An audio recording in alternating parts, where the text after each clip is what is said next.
मूसेवाल साहब ने मैनू कहा बापू तू किदन आएगा। और यार मैं तो आ गया पर तू तो है नहीं, तेन तो अज फूक देना।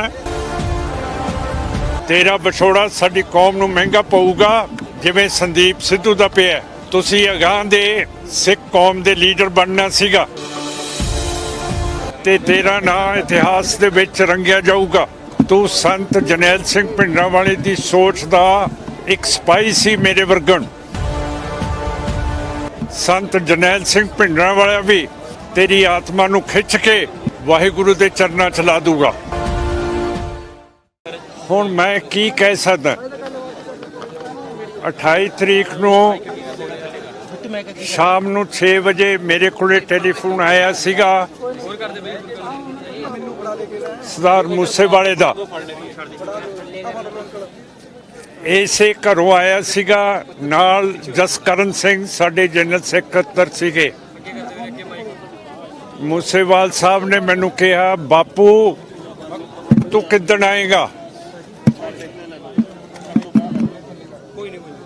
और यार मैं तो आ गया पर तू तो है नहीं, तेन तो अज फूक देना।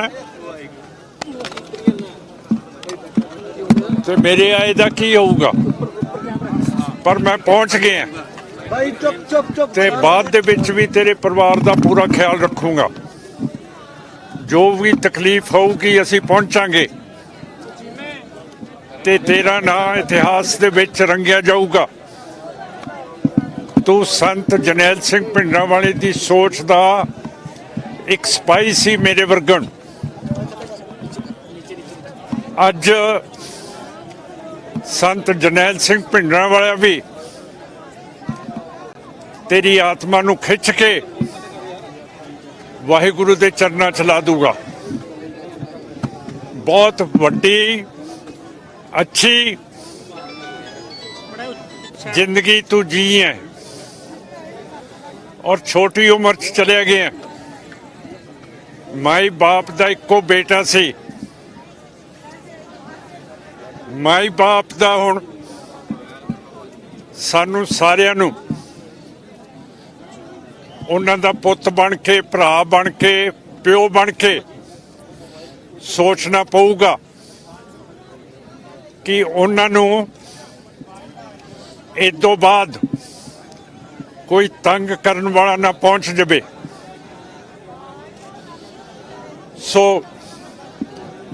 सानू सारियां नू बहुत भारी तकलीफ है। सारी दुनिया दे विचों मैनू टेलीफोन आ रहे है, कैनेडा, अमेरिका, वलैत, फ्रांस, जर्मन तो,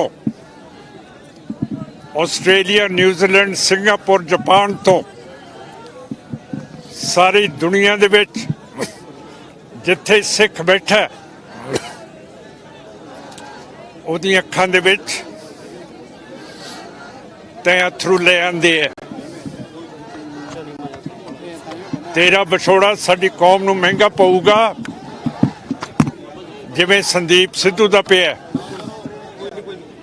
तुसीं अगां दे सिख कौम दे लीडर बनना सीगा, पर दोनों तुसीं चले गए हो। साडी इत्थे इंडिया दे विच पेश नहीं चल रही, पर जिहड़े सिंह बाहर बैठे है तुसीं अपनी अपनी पार्लियामेंट दे उत्ते जोर पाओ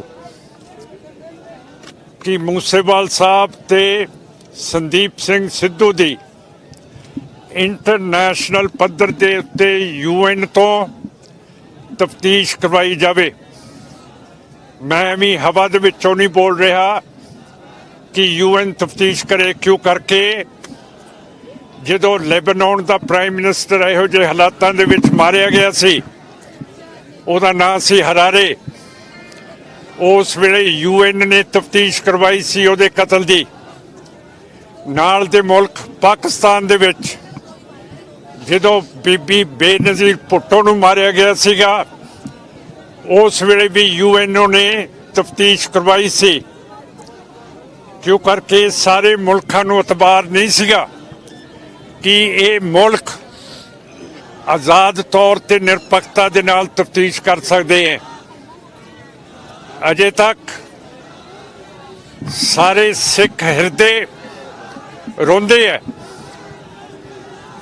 ਨਾ ਮੋਦੀ ਦਾ ਕੋਈ ਸੁਨੇਹਾ ਆਇਆ ਹੈ, ਨਾ ਹੋਮ ਮਿਨਿਸਟਰ ਅਮਿਤ ਸ਼ਾਹ ਦਾ, ਨਾ ਹੋਮ ਸੈਕਟਰੀ ਭੱਲੇ ਦਾ। ਕਿਸੇ ਨੂੰ ਅਫਸੋਸ ਸਿੱਖ ਕੌਮ ਦੇ ਨਾਲ ਨਹੀਂ ਹੈ। ਇਹਨਾਂ ਨੂੰ ਅਫਸੋਸ ਕਿਵੇਂ ਹੋਊਗਾ ਜਦੋਂ ਸਾਰਿਆਂ ਨੇ ਮਿਲ ਕੇ 1984 ਦੇ ਉੱਤੇ ਆਪਰੇਸ਼ਨ ਬਲੂ ਸਟਾਰ ਸਿੱਖਾਂ ਦੇ ਉੱਤੇ ਕਰਾਇਆ, ਔਰ ਬਾਹਰ ਦੀਆਂ ਫੌਜਾਂ ਬਰਤਾਨੀਆ ਤੇ ਰੂਸ ਤੇ ਆਪਣੀ ਫੌਜ ਦੇ ਨਾਲ ਸਟੇਟਲੈਸ ਸਿੱਖਸ ਦੇ ਉੱਤੇ ਫੌਜਾਂ ਚਾੜਤੀਆਂ। ਤਾਂ ਮੇਰਾ ਕਹਿਣ ਦਾ ਮਤਲਬ ਹੈ ਕਿ ਸਿੱਖ ਕੌਮ ਤੇ ਪੰਜਾਬੀਆਂ ਦੇ ਹਿਰਦੇ ਫਟੇ ਪਏ ਹੈ। ਇਦੋਂ ਜ਼ਿਆਦਾ ਮੈਂ ਨਹੀਂ ਕੁਝ ਕਹਿ ਸਕਦਾ। ਤੇ ਮੂਸੇਵਾਲ ਸਾਹਿਬ ਦੇ ਬਾਪ ਦੇ ਬਾਰੇ ਦੱਸਣਾ ਚਾਹੁੰਦਾ। ਇਹ ਆਮਦ ਕੌਰ ਦੇ ਵਿੱਚ ਬੜੇ ਤਜਰਬੇਕਾਰ ਬੰਬਰ ਸੀਗੇ, ਟੈਂਕ ਚਲਾਉਣ ਵਾਲੇ। ਤੇ ਲਦਾਖ ਦੇ ਵਿੱਚ ਜਦੋਂ ਮੁਸੀਬਤ ਪਈ ਹੈ ਚੀਨ ਦੀ, ਇਹਨਾਂ ਦੇ ਪਿਤਾ 18 ਟੈਂਕ ਹਵਾਈ ਜਹਾਜ਼ ਦੇ ਉੱਤੇ ਲੱਦ ਕੇ ਇੱਕ ਇੱਕ ਕਰਕੇ ਲੈ ਕੇ ਗਏ ਸੀਗੇ। ਜਿਹੜੀ ਹਵਾਈ ਜਹਾਜ਼ ਦੀ ਪੱਟੀ ਹੁੰਦੀ ਹੈ ਟੈਂਕ ਚੜ੍ਹਨ ਨੂੰ, ਉਹ ਬਹੁਤ ਭੀੜੀ ਹੁੰਦੀ ਹੈ। ਤੇ ਮੂਸੇਵਾਲ ਸਾਹਿਬ ਦੇ ਪਿਤਾ ਜੀ ਨੇ ਇਹ ਇਕੱਲੇ ਫੌਜੀ ਸੀ ਜਿਹੜੇ ਉਹ ਟੈਂਕ ਨੂੰ ਇਸ ਤਰ੍ਹਾਂ ਚਾੜ ਸਕਦੇ ਸੀਗੇ। ਤੇ ਲਦਾਖ ਜਾ ਕੇ ਲਾਹੇ ਵੀ, ਫਿਰ ਫੌਜ ਨੂੰ ਦੱਸਿਆ ਇਹ ਟੈਂਕਾਂ ਦਾ ਇੰਤਜ਼ਾਮ ਕਿਵੇਂ ਕਰਨਾ, ਇਹਨਾਂ ਦੀ ਰੱਖਿਆ ਕਿਵੇਂ ਕਰਨੀ ਹੈ। ਇਹਨਾਂ ਨੂੰ ਇਕੱਠੇ ਨਹੀਂ ਰੱਖਣਾ।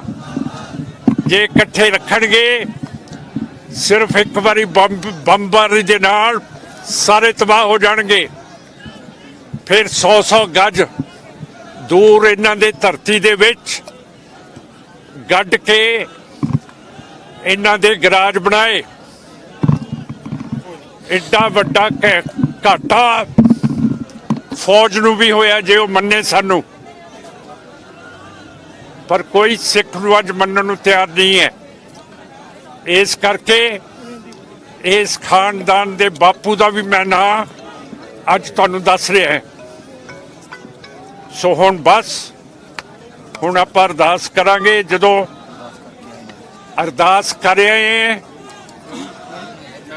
ਦੁਸ਼ਾਲਾ ਚਾੜ ਆਏ, ਸੰਤਾਂ ਦੀ ਫੋਟੋ ਜਰਨੈਲ ਸਿੰਘ ਦੀ ਦੁਸ਼ਾਲੇ ਦੇ ਉੱਤੇ ਰੱਖ ਕੇ ਆਏ हैं।